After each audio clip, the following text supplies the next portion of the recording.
সংবিধিবদ্ধ সতর্কীকরণ, দেশি পণ্য কিনে হওয়া ধন্য, হোক না তা যতই জঘন্য, এরকম কোনো ফিলোসফিতে টিএসপি কখনোই বিশ্বাস করে না।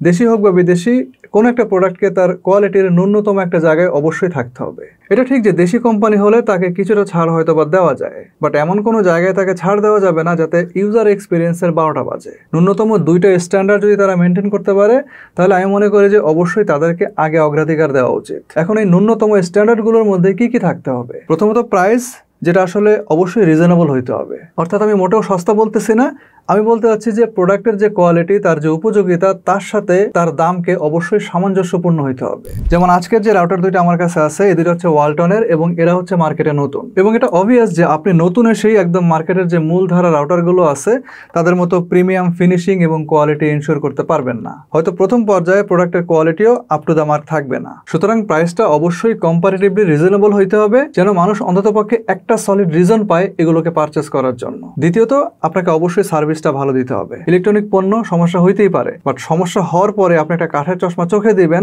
এই জিনিসটা আমরা একটা দেশি কোম্পানির কাছ থেকে কখনোই দেখতে রাজি না। জাস্ট এই দুইটা জিনিসই যদি একটা কোম্পানি ইনশিওর করতে পারে, দেশি কোম্পানি হিসাবে ডান।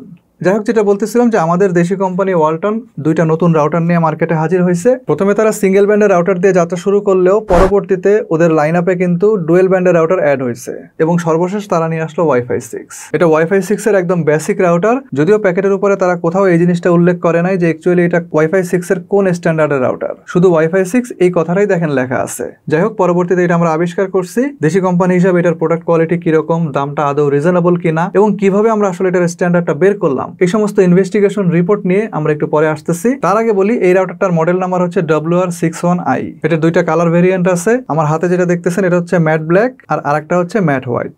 বক্সের উপরে ঢাকনাটা এভাবে টান দিলে বক্সটা ওপেন হয়ে যাবে। দেন কন্টেন্টগুলো অ্যাজ ইউজুয়াল পাবেন।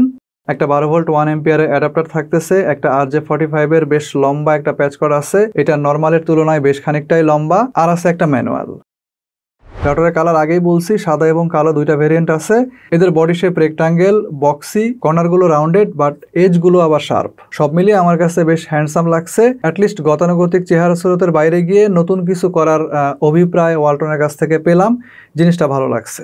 বিল্ড কোয়ালিটি যথেষ্ট রকম সলিড এবং ড্যাম হার্ড। উপরের দিকের এই অংশে একটা ওয়েভি ডিজাইন করা আছে আর তার নিচের দিকে আছে দুইটা লেখা তরঙ্গ এবং ওয়াইফাই 6। আর ঠিক তার উল্টা পাশে অর্থাৎ নিচে দেখেন যে প্রচুর পরিমাণ ব্রিদিং ভেন্ট দেওয়া আছে এবং এখানে রাউটারকে ওয়াল মাউন্ট করার ফেসিলিটি আছে এবং টেবিলের উপর যেন সে খুব ভালো মতো বসে থাকতে পারে তার জন্য বেশ মোটা করে সিটিং প্যাড দেওয়া আছে। রাউটারের সামনের দিকে আছে একটা লাইট ইন্ডিকেটর এবং পিছনের দিকে আছে 4টা ইথারনেট পোর্ট, যার মধ্যে প্রথমটা হচ্ছে 1 এবং পরের 3টা হচ্ছে ল্যান। প্রত্যেকটাই 1000 Mbps এর অর্থাৎ গিগাবিট। তার পাশেই দেখেন একটা রিসেট বাটন আছে, একটা মেশ কাম WPS বাটন এবং একটা পাওয়ার কানেক্টর। রাউটারের বডিতে ফিক্সড অবস্থায় 4টা এন্টিনা অ্যাটাচ করা আছে। এগুলো একটু চ্যাপ্টা ধরনের, বাট চাইলে যে কোনো দিকে আপনি এদেরকে পজিশন করতে পারবেন। এবং একটু খেয়াল করে দেখবেন যে এন্টিনাগুলো মূল বডির সঙ্গে একটু এক্সট্রা অর্ডিনারি ভাবে অ্যাটাচ করা আছে। তো মোটামুটি এই হচ্ছে এই দুইটা রাউটারের ফিজিক্যাল অ্যাসপেক্টস, যেগুলো হচ্ছে দৃশ্যমান, বাট যে জিনিসটা অদৃশ্যমান তা হচ্ছে এর ওয়্যারলেস স্পেক্স। এটা ডুয়েল ব্যান্ডের একটা ওয়াইফাই 6 এর রাউটার, কিন্তু কোন স্ট্যান্ডার্ডের সেটা বোঝার জন্য রাউটারের প্যাকেট বা ওয়েবসাইট কোনো জায়গাতে গিয়ে আসলে সন্তোষজনক জবাব না পেয়ে সিদ্ধান্ত নিলাম নিজেরাই ফাইন্ড আউট করব। তো যেহেতু ডুয়েল ব্যান্ডের রাউটার, সো এখান থেকে দুইটা ফ্রিকোয়েন্সি আমরা পাবো, একটা 2.4 GHz, একটা 5 GHz, এবং দুইটা ফ্রিকোয়েন্সিতেই আমরা আমাদের ওয়াইফাই 6 এনাবেলড একটা মোবাইল ফোন কানেক্ট করে নিছি। এবার রাউটারের ফার্মওয়্যারের ওয়্যারলেস সেটিংসে গিয়ে আমরা দুইটা ফ্রিকোয়েন্সির চ্যানেল উইথকে ম্যাক্সিমাম পেরিমিটারে সেট করে নিলাম।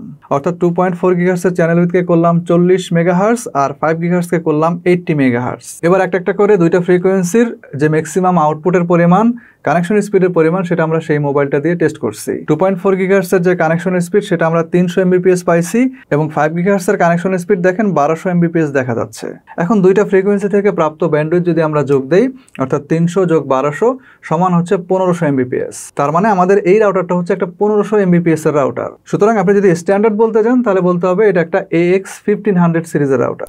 তো এখন আমরা এই রাউটারের স্ট্যান্ডার্ড সম্পর্কে মোটামুটি ক্লিয়ার। এখন এই দুইটা ফ্রিকোয়েন্সির কোন ফ্রিকোয়েন্সিতে আসলে কত Mbps ব্যান্ডউইথ আছে সেই সম্পর্কেও আপনারা আশা করি একটা ইনফরমেশন পেয়ে গেছেন। এখন আসলেও কি এটা একটা ওয়াইফাই 6 এর রাউটার? কারণ আমরা কিন্তু এসি স্ট্যান্ডার্ডের যে রাউটারগুলো আছে সেগুলোতেও এত বড় বড় ব্যান্ডউইথ দেখতে পাই, অর্থাৎ এসি 2100, এসি 1900, এগুলোর কথা তো আপনারা অবশ্যই আগে শুনছেন। এখন ওয়াইফাই 6 এর যে ফিচারগুলো আছে এগুলো বিহাইন্ড দ্য সিন কাজ করে, এগুলো চোখে দেখা যায় না, যেমন ধরেন যে ওয়েভ ডিএমএ, 1K কোয়াম ইত্যাদি ইত্যাদি। এখন যেহেতু এগুলো আপনি চোখে দেখতেছেন না, সো একটা ওয়াইফাই 6 রাউটারকে ওয়াইফাই 6 রাউটার হিসাবে ফাইন্ড আউট করতে গেলে আপনাকে 3টা সূত্র ধরে আগাইতে হবে। এক হচ্ছে আপনার ফোন যদি ওয়াইফাই 6 রাউটারকে সাপোর্ট করে তাহলে আপনার ফোনের ডিসপ্লের উপরে ওয়াইফাই এর যে সিগন্যালটা থাকে এই কোনায় দেখবেন যে 6 লেখা থাকবে বা এরকম কিছু। সেকেন্ডলি আপনি যখন একটা ওয়াইফাই 6 রাউটারের ফার্মার মধ্যে যাবেন তখন ওয়াইফাই সেটিংসে গেলে আপনি প্রিভিয়াস ভার্সনগুলো অর্থাৎ এন, এসি এগুলোর পাশাপাশি দেখবেন AX নামক একটা শব্দ আছে এখানে। থার্ডলি যেটা দেখতে হবে সেটা হচ্ছে এই রাউটারের মধ্যে আসলে কোন ধরনের চিপসেট ব্যবহার করা হয়েছে এবং সেই চিপসেটটা কি আদৌ একটা ওয়াইফাই 6 এর মানে চিপসেট কিনা, বা ওয়াইফাই 6 যে ধরনের ফিচারগুলো বহন করে সেই ফিচারগুলো বহন করার সক্ষমতা ওই চিপসেটটার আছে কিনা। তো প্রথম দুইটা তো অবশ্যই আপনারা দেখলেন যে আছে। এবার চলেন আমরা চিপসেটটার ব্যাপারে একটু ইনফরমেশন কালেকশন করি। এই হচ্ছে রাউটারের টোটাল সার্কিট। উপরে বেশ কয়েকটা চিপের উপস্থিতি আছে, তার মধ্যে মাঝখানে ছোট্ট হিটসিং বসানো। এই চিপসেটটাই হচ্ছে সিপিইউ। হিটসিংটা তুলে ফেললে আপনি চিপ সম্পর্কিত কিছু ইনফরমেশন এই চিপের উপরেই পেয়ে যাবেন। সিপিইউ হিসাবে এখানে আছে ZX279128R। এটার ম্যানুফ্যাকচারার ZXIC। এটা জেডটির দ্বারা ডেভেলপ করা একটা চিপসেট এবং ZXIC হচ্ছে জেডটি কর্পোরেশন একটা সহযোগী প্রতিষ্ঠান। এই চিপসেটটা তারা নেটওয়ার্কিং এবং টেলিকমিউনিকেশনের বিভিন্ন সরঞ্জামে ইউজ করে, যেমন ধরেন যে জিপন অনু।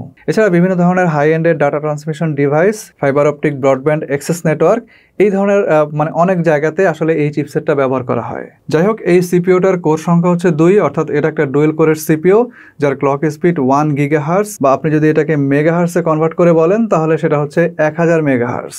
সার্কিটের বাম পাশে দেখেন পরপর 2টা চিপসেট দেওয়া আছে। উপরের দিকের ছোট্ট চিপসেটটা হচ্ছে রিয়েলটেকের RTL8192। এটা হচ্ছে 2.4 GHz এর কন্ট্রোলার। আর তার নিচের চিপসেটের মডেল নাম্বারটা হচ্ছে RTL8832BR। এটা মোস্টলি ওয়াইফাই 6 রাউটারগুলোতে 5 GHz ফ্রিকোয়েন্সির কন্ট্রোলার হিসাবে ব্যবহার করা হয়, স্পেশালি AX1500 রাউটারগুলোতে যেখানে আসলে 5 GHz এ 1200 Mbps এর ব্যান্ডউইথ থাকে। সো ব্যবহৃত চিপসেট অনুসারেও দেখা যাচ্ছে যে এই রাউটারগুলো ওয়াইফাই 6 এর AX1500 সিরিজের রাউটার। এবং এই সার্কিটটা আমাদেরকে আরো একটা জিনিস ক্লিয়ারলি ইন্ডিকেট করতেছে, তা হলো রাউটারের যে 4টা অ্যান্টেনা আছে এটা 2টা ফ্রিকোয়েন্সির মধ্যে 2টা করে অল্টারনেটলি ভাগ করা আছে। এই দুটো 2.4 GHz এর জন্য এবং এই দুইটা হচ্ছে 5 GHz এর জন্য। সাদা এবং কালো দুইটা রাউটারের মধ্যে আসলে একই অবস্থা বিরাজমান এবং একই ধরনের অবস্থা আসলে এই দুইটা রাউটারের ফার্মওয়্যারের মধ্যেও বিরাজমান। ওয়্যারলেস ল্যান ব্যান্ড স্টিয়ারিং নামের যে অপশনটা আছে এটা যদি অফ রাখেন তাহলে আপনার মোবাইল ফোনে 2টা ফ্রিকোয়েন্সিকে এরকম আলাদা আলাদাভাবে দেখতে পাবেন, আর যদি অন করে রাখেন তাহলে 2টা ফ্রিকোয়েন্সিকে ইউনিফাইড অবস্থাতে একসাথে দেখতে পাবেন। অনেকে ঝামেলা কমানোর জন্য এভাবে ইউনিফাইড করে রাখেন, বাট আমি রেকমেন্ড করি এই দুটোকে আলাদা রাখার, তাহলে আপনি এটাকে কাস্টমাইজ করে নিজের মতো করে ব্যবহার করতে পারবেন। এছাড়া রাউটারের 2টা ফ্রিকোয়েন্সিতে মাল্টিপল SSID এনেবল করতে পারবেন, তখন আপনার মোবাইল ফোনে বেসিক 2টা ফ্রিকোয়েন্সির পাশাপাশি আরও বেশ কিছু SSID 3, 4, 5, 6, 7, 8 এরকম নাম দিয়ে দেখা যাবে। যাই হোক, 2.4 হোক অথবা 5 GHz 2টা ফ্রিকোয়েন্সিতে আপনারা সিকিউরিটি এনক্রিপশন হিসাবে পাচ্ছেন WPA3 সর্বোচ্চ। স্মার্ট রিবুট ম্যানেজমেন্ট নামে যে অপশনটা আছে এটার মাধ্যমে একটা নির্দিষ্ট দিনের নির্দিষ্ট সময়ে আপনি নির্ধারণ করে রাখতে পারবেন যখন আসলে এই রাউটারটা অটোমেটিক্যালি রিবুট নেবে, অর্থাৎ রিস্টার্ট করবে। একটা রাউটারের পারফরমেন্সকে ডে লং একইভাবে ধরে রাখার জন্য এই সেটিংসটা থাকা খুবই ইম্পর্টেন্ট। নির্দিষ্ট কোনো ইউজারের ক্ষেত্রে URL কন্ট্রোল সহ নির্দিষ্ট দিনে নির্দিষ্ট সময়ে ইন্টারনেট অ্যাক্সেস ব্যান করার সুযোগ সুবিধা সহ থাকতেছে প্যারেন্টাল কন্ট্রোল। এছাড়াও এই রাউটারে যে জায়গাটা আমার কাছে সবচেয়ে পজিটিভ লাগছে তা হলো মাল্টিপল নেট কানেকশনের ক্ষেত্রে আপনি সাইমালটেনিয়াসলি একাধিক আইএসপিকে কনফিগার করে রাখতে পারবেন। সো আপনি যখন মাল্টিপল আইএসপি লাইন ব্যবহার করবেন তখন লাইন পরিবর্তনের সময় বারবার কনফিগার করতে হবে না। তবে আপাতত এখন পর্যন্ত এই রাউটারে কোনো মোবাইল অ্যাপ নাই এবং এটার যে ফার্মওয়্যার তার যে ব্রাউজার সিস্টেম এটা আবার ওই যে জুম টুম করে দেখতে হয়, অর্থাৎ এর কোনো মোবাইল ইন্টারফেস নাই। তবে most of the time main stream অনেক রাউটারের ক্ষেত্রেই কিন্তু আমরা এই যে ব্রাউজারের ভিতরে যে জুম করে জুম আউট করে দেখার যে প্যারা এটা কিন্তু করা লাগে। এবার আসেন আমরা ওয়াইফাই রেঞ্জের দিকে যাই। ওয়াইফাই রেঞ্জ এবং ওয়াইফাইয়ের যে থ্রোপুট দুইটা কিন্তু একটার সঙ্গে আরেকটা পরিপূরক। সো এই পর্যায়ে আমরা এই রাউটারের যে থ্রোপুট এবং ওয়াইফাইয়ের রেঞ্জ দুটাকে একত্রে বোঝার চেষ্টা করব। তো এখনো যারা থ্রোপুট মানে জানেন না তাদেরকে বলতেছি, আপনারা যারা আমার আজকের ভিডিওটা একদম শুরু থেকে মনোযোগ দিয়ে দেখছেন তারা অবশ্যই জানেন যে এই রাউটারে 2.4 GHz আছে 300 Mbps এবং 5 GHz আছে 1200 Mbps এবং দুইটা মিলাই হচ্ছে 1500 Mbps। তো এইটা হচ্ছে এই রাউটারের টোটাল ক্যাপাসিটি। এখন এই যে ক্যাপাসিটি, এটা বিভিন্ন কারণে, এনভায়রনমেন্টাল মানে ইন্টারাপশনের কারণে হোক, অথবা ডিভাইসের যে ক্যাপাসিটি মানে আপনার হ্যান্ডসেটের যে ক্যাপাসিটি সেটার কারণে হোক, অথবা এই রাউটারের যে হার্ডওয়্যার আছে এবং তার যে সফটওয়্যার আছে এদের অপটিমাইজেশনের কারণে হোক, বিভিন্ন কারণে কিন্তু কমে যেতে পারে। এখন কমে যাওয়ার পরে আমরা আসলে যতটুকু পাইতেছি এটাই হচ্ছে এর অ্যাকচুয়াল ক্যাপাসিটি এবং এটাই হচ্ছে এর থ্রুপুট। এই থ্রুপুটের পরিমাণ যত বেশি হবে, আপনি বিভিন্ন ডিস্টেন্সে গিয়ে তত বেশি পরিমাণ ডিভাইস স্মুথলি আপনি অপারেট করতে পারবেন। এখন এই রাউটারের ক্লোজ রেঞ্জে দাঁড়ায় যে থ্রুপুটের টেস্ট সেটা আমরা করছিলাম। 2.4 GHz ফ্রিকোয়েন্সির 3টা টেস্ট করা হয়েছিল পরপর। সিগন্যালের স্ট্রেংথ দেখেন -6 dBm থেকে -7 dBm এর মধ্যে ওঠানামা করছিল, যেটা আমি মনে করি ক্লোজ রেঞ্জ হিসাবে অনেকটাই বেশি, বলতে গেলে একরকম ঈর্ষণীয়। এখান থেকে যে থ্রুপুট পাওয়া গেল সেটার এভারেজ করলে দাঁড়াবে 191 Mbps। একইভাবে আমরা 5 GHzটাও 3টা টেস্ট করছি। সিগন্যাল স্ট্রেংথ দেখেন -12 dBm থেকে -14 dBm এর মধ্যে ওঠানামা করতেছিল। ক্লোজ রেঞ্জ হিসাবে এটাও অনেক বেশি স্ট্রং এবং এমনটাই আসলে আমাদের প্রিভিয়াস যে এক্সপিরিয়েন্স সেখান থেকে বলা যায়। এখন এভারেজ যে থ্রুপুট পাওয়া গেল তার পরিমাণটা হচ্ছে 595 Mbps, যেটাকে আসলে একেবারে খারাপ বলার কোনো সুযোগ নাই। স্পেশালি আমরা যদি অন্যান্য ব্র্যান্ডের রেজাল্টের সঙ্গে কম্পেয়ার করি তাহলে অনেকটাই সন্তোষজনকভাবে আছে। এবার ওয়াইফাইয়ের রেঞ্জটা বোঝার জন্য রাউটার থেকে আমরা প্রায় 35 ফিট দূরে গিয়ে 2.4 GHz ফ্রিকোয়েন্সির থ্রুপুট টেস্ট করছিলাম। এখানে আমরা 2.4 GHz এর 3টা টেস্ট করছি। সিগন্যাল স্ট্রেংথ -66 dBm থেকে -67 dBm এর মধ্যে ওঠানামা করছিল। এভারেজ থ্রুপুটের পরিমাণ 12 Mbps প্লাস। থ্রুপুটের রেজাল্ট দেখে বুঝতে পারতেছেন যে এর থেকে আর দূরে যাওয়া সম্ভব না, কারণ সিঙ্গেল ফিগার Mbps নিয়ে আসলে সন্তোষজনকভাবে কোনো কিছুই করা পসিবল হয় না। অ্যাটলিস্ট ডবল ফিগারটা দরকার হয়। সো বলতে গেলে এই ফ্রিকোয়েন্সিতে এতটুকু পর্যন্তই আপনি রেঞ্জ পাবেন। এবং সত্যি কথা বলতে গেলে 2.4 GHz এর যে রেঞ্জ ওইটা আমার কাছে অতটা ইমপ্রেসিভ মনে হয় নাই যতটা আসলে 5 GHz এরটা মনে হয়েছে। 5 GHz এরটা আমরা আবার 45 ফিট দূরে গিয়ে টেস্ট করছি। ওই জায়গাতে গিয়ে দেখেন সিগন্যালের স্ট্রেংথ -68 dBm থেকে -70 dBm এর মধ্যে ওঠানামা করতেছিল এবং এখানে দাঁড়িয়ে আমরা থ্রুপুট টেস্ট করছিলাম, যার রেজাল্ট হচ্ছে এভারেজে 11 Mbps।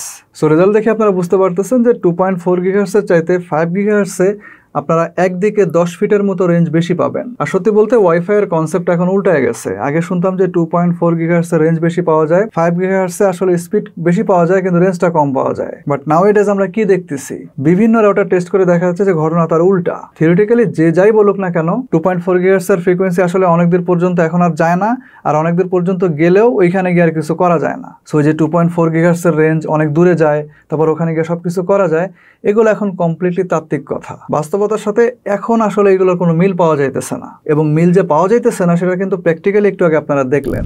এনিওয়ে, প্র্যাকটিক্যালি রাউটার থেকে আমাদের যে গেমিং এক্সপিরিয়েন্স সেটা কিন্তু ভালো ছিল। ইনফ্যাক্ট আমাদের আইএসপি এন্ড থেকে ল্যাটেন্সি জনিত তেমন কোনো যদি সমস্যা না থাকে then this router is completely fine.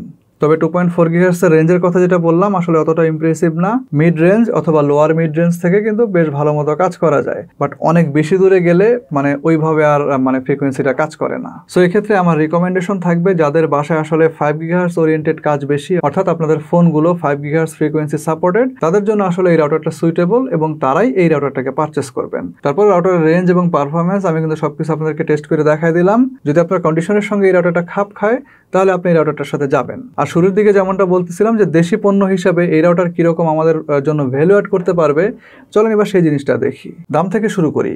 এটার প্রাইস হচ্ছে 4550 টাকা এবং এই স্ট্যান্ডার্ডের এটা ছাড়াও মার্কেটে অন্যান্য যারা আছে তাদের মধ্যে অন্যতম হচ্ছে টিপি লিঙ্কের আর্চার AX15, এর দাম হচ্ছে 4000 টাকা। QDWR 1500, এটা এখনো মার্কেটে ওইভাবে অ্যাভেলেবেল না, বাট দামটা অনেক জায়গায় দেখলাম 3500 টাকার আশেপাশে হতে পারে। আবার এদিক থেকে D-Link-এর R15 যেটা, এর দামটা আবার এই রাউটারের সমান। এছাড়া অনেক ব্র্যান্ডের AX3000 রাউটার আছে যা আমরা সামান্য কিছু টাকা বেশি দিয়ে মার্কেট থেকে পাচ্ছি। সো ওয়ালটনের এই রাউটার দুইটার কম্পিটিশন কিন্তু অনেক হেলদি। এটার বিপরীতে অনেক অপশন আছে মার্কেটে এবং দামের দিক থেকে আমি মনে করি যে এরা ব্যাপক কম্পিটিশনের সম্মুখীন হবে। বিদেশ থেকে ইম্পোর্ট করা অনেক রাউটার আছে যাদের দাম কিন্তু এই দুইটার থেকে কম, এবং এই জায়গা থেকে আমি বলবো যে আপনারা দেশি ব্র্যান্ড হিসাবে দেশি মানুষদেরকে আর একটু হয়তো অনার করতে পারতেন। আচ্ছা, অনারটা বাদ দেন, মার্কেটের কম্পিটিশনে টিকা থাকতে হইলেও আপনাদেরকে আসলে দামের দিক থেকে আর একটু ছাড় দিতে হবে। এছাড়া ফার্মারটা দৃশ্যত আর একটু সাজানো গোছানো হলে ভালো হতো, আর একটু দৃষ্টিনন্দন করা দরকার ছিল।